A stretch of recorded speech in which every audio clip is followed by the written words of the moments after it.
Objectifs et réponses du chapitre sur Rome, Histoire et Civilisation. Objectif 1. Pouvoir expliquer la fondation de Rome d'après les mythes et dans la réalité. Point A. La légende de Romulus et Rémus, jumeaux descendants d'un héros grec, explique la fondation de la ville en moins 753. Point B.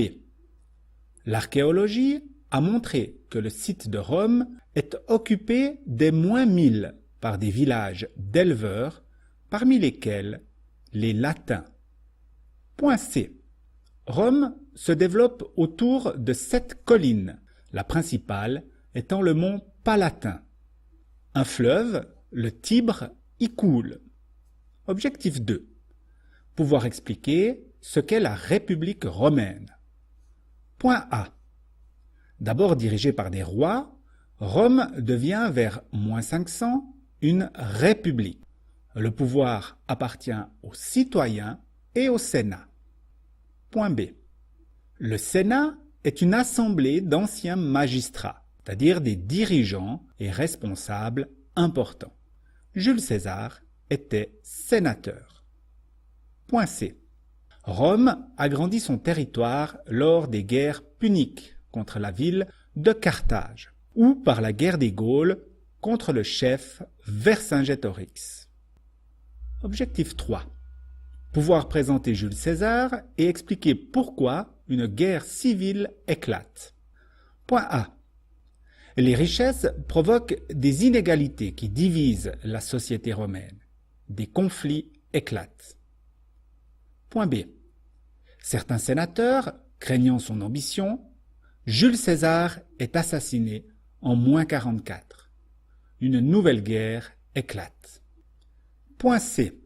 Octave, fils adoptif de César, s'oppose à Marc-Antoine, allié de Cléopâtre, et l'emporte face à eux.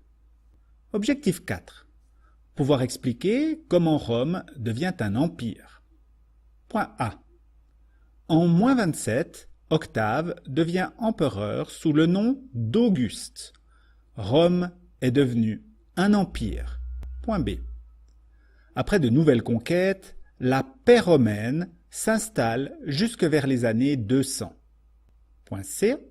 L'armée de légionnaires surveille le Lym, les fortifications aux frontières, construit routes, voies romaines et aqueducs.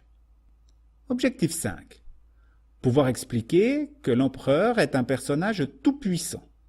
Point A. L'empereur a tous les pouvoirs, politiques, militaires, judiciaires, religieux et financiers. Point B. L'empereur est considéré comme un dieu. On pratique un culte impérial en son honneur. Point C.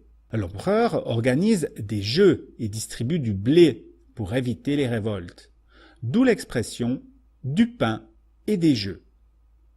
Objectif 6. Pouvoir dresser un portrait de la capitale de l'Empire, Rome.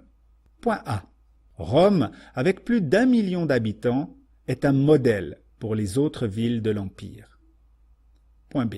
On y trouve amphithéâtre, voire le Colisée, forum, c'est-à-dire place principale, therme, c'est-à-dire bain, cirque, voire le Circus Maximus.